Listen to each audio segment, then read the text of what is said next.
Assalamualaikum warahmatullahi wabarakatuh. Selamat siang Bu Bebi, Pak Agus, dan Bu Isni. Kami dari kelompok AMDAL kelas A. Di sini kami akan menjelaskan hasil diskusi kami, yaitu tentang penyusunan kerangka acuan analisis dampak lingkungan KA ANDAL dari PT Pertambangan Nikel PT Mahameru Nikel. Next.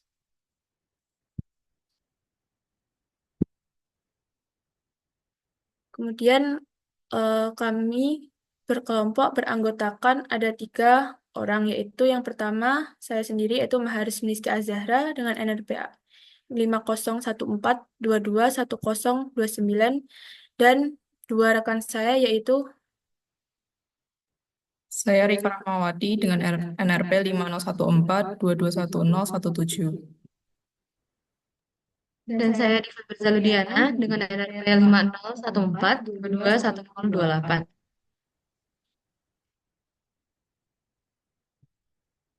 Kemudian untuk penanggung jawab dan usaha dan kegiatan dari PT Mahameru Nikel sendiri yaitu ada Kim Yamadiva STMT selaku Chief Executive Officer atau CEO dari PT Mahameru Nikel. Kemudian untuk penyusun AMDAL sendiri yaitu dari CV Diva Sejahtera Enviro dengan nomor registrasi 0200 garis miring LPJ garis miring AMDAL 1 garis miring LRK garis miring KLHK. Masa berlaku LPJ yaitu 5 Desember 2024 sampai 5 Desember 2028 dengan penanggung jawab dan direktur dari CV Diva Sejahtera Enviro yaitu Sugeng Rahayu ST MPhil PhD. Next. Untuk tim penyusun AMDAL sendiri yaitu dari ketua tim yaitu Maharis Misti Azhara STMN yaitu dengan 2 anggota. Yang pertama yaitu anggota timnya Rika Rahmawati STMN dan Diva Mirza Ludiana STMSC. Next.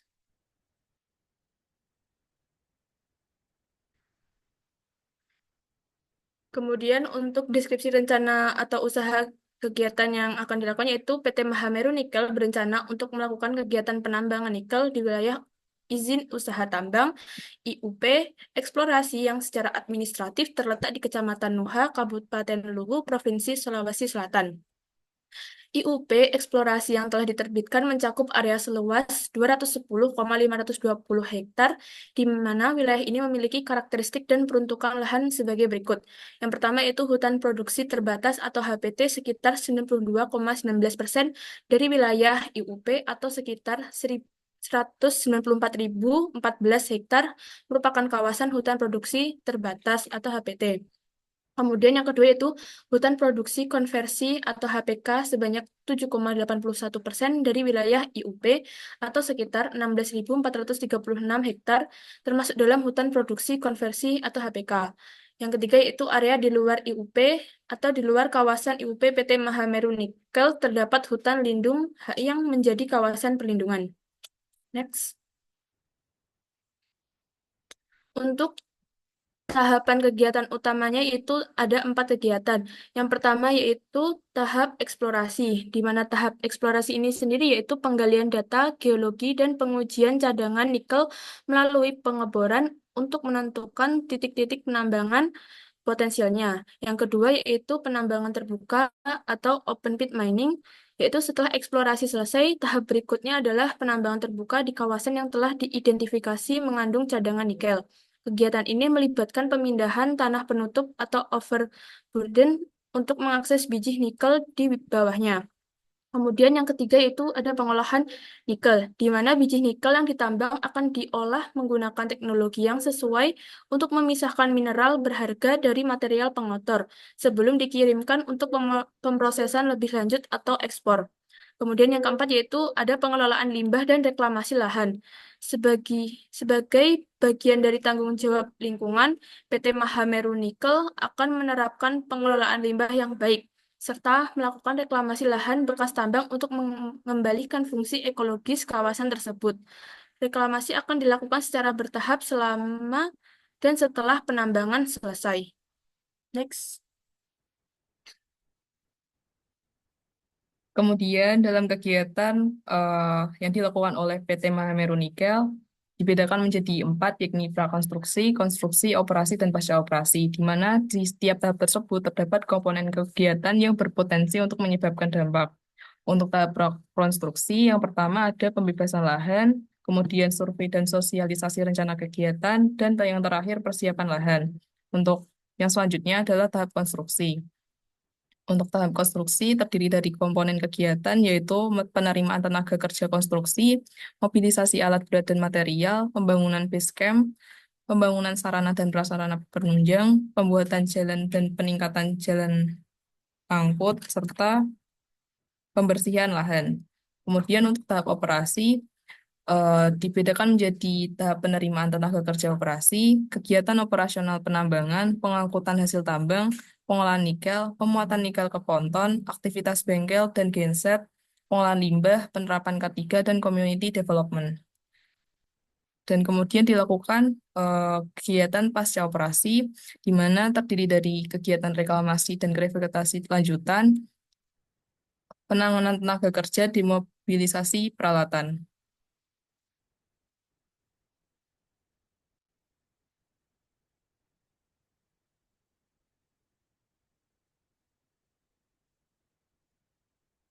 Setelah dilakukan identifikasi kegiatan, dilakukan identifikasi dampak potensial dari kegiatan yang telah ditentukan. Untuk komponen dampak lingkungan terdiri dari geofisik kimia, biologi, sosial ekonomi dan budaya, dan kesehatan masyarakat. Dari masing-masing komponen dampak lingkungan yang telah ditentukan, dibedakan lagi menjadi beberapa lingkup, seperti pada geofisik kimia dibedakan menjadi ruang dan lahan, iklim mikro, bentang alam, kualitas udara, kebisingan, hidrologi, erosi tanah, kualitas air, gangguan lalu lintas, dan kerusakan jalan. Untuk komponen dampak lingkungan biologi dibedakan menjadi 3, yakni vegetasi, biota perairan, dan satwa liar. Untuk komponen dampak lingkungan di bidang sosial, ekonomi, dan budaya, terdapat sikap dan persepsi masyarakat, kemudian kesempatan bekerja, kesempatan berusaha, pendapatan masyarakat atau daerah, serta proses-proses sosial. Dan yang terakhir ada komponen kegiatan kesehatan masyarakat yang dibedakan menjadi sanitasi lingkungan, kesehatan masyarakat, serta keselamatan dan kesehatan kerja atau K3. Eh, untuk selanjutnya dilakukan identifikasi dampak penting hipotetik serta dampak tidak penting hipotetik yang dimana tercantum pada dokumen berikut. Untuk menentukan apakah dampak potensial tersebut termasuk kepada dampak penting hipotetik atau dampak penting tidak penting hipotetik, dilakukan identifikasi dengan memasukkan beberapa komponen sebagai berikut.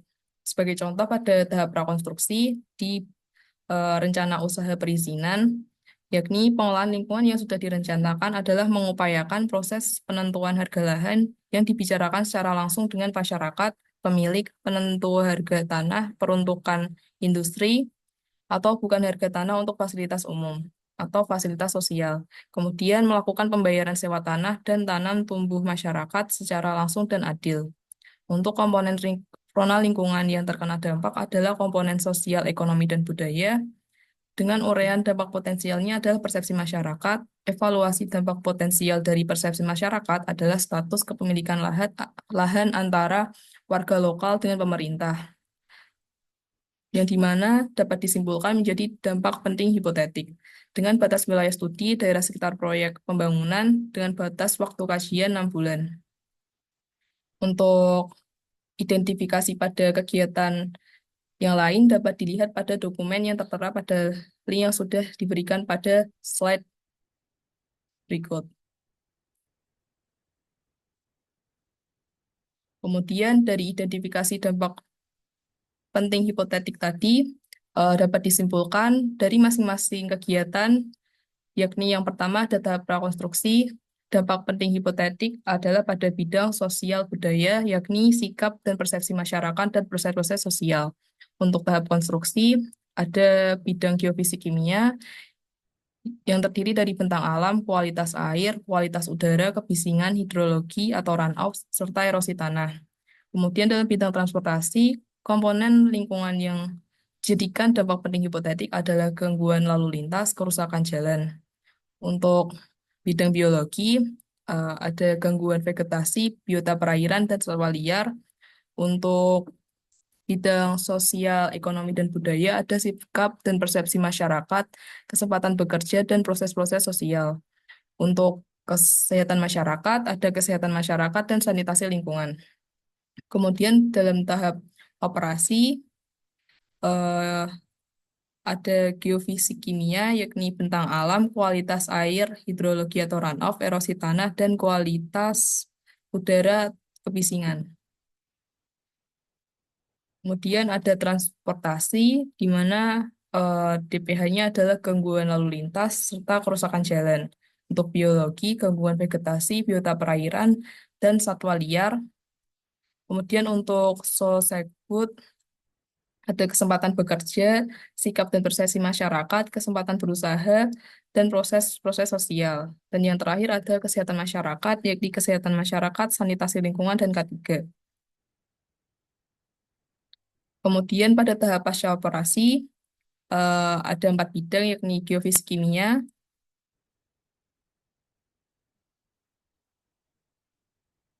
yang dimana terdiri dari perbaikan hidrologi atau runoff, penurunan erosi tanah, dan perbaikan kualitas air. Yang kedua ada transportasi, yakni gangguan lalu lintas, kemudian biologi, vegetasi dan biota perairan, dan sosial ekonomi budaya, yang terdiri dari sikap dan persepsi masyarakat.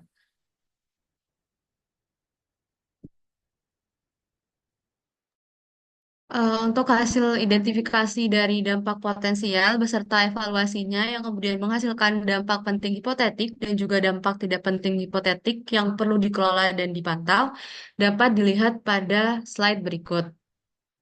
Next.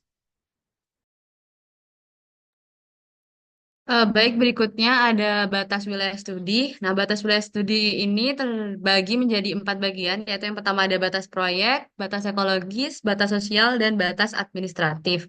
Untuk yang pertama yaitu batas proyek. Penetapan batas proyek merupakan ruang untuk melakukan rencana usaha dan atau kegiatan pada setiap tahapan kegiatan, yaitu tahap prakonstruksi, tahap operasi, dan tahap pasca operasi yang merupakan sumber dampak terhadap lingkungan hidup di sekitar. Dalam hal ini, batas tapak proyeknya adalah batas wilayah lahan untuk pertambangan wilayah pertambangan biji nikel, yakni seluas 210,52 hektar. Yang selanjutnya yaitu batas ekologis. Batas ekologis merupakan ruang persebaran dampak dari kegiatan melalui media transportasi limbah. Proses alami yang berlangsung di dalam ruang tersebut diperkirakan akan mengalami perubahan mendasar, termasuk dalam ruang ini adalah ruang di sekitar kegiatan yang secara ekologis memberikan dampak terhadap kegiatan tersebut.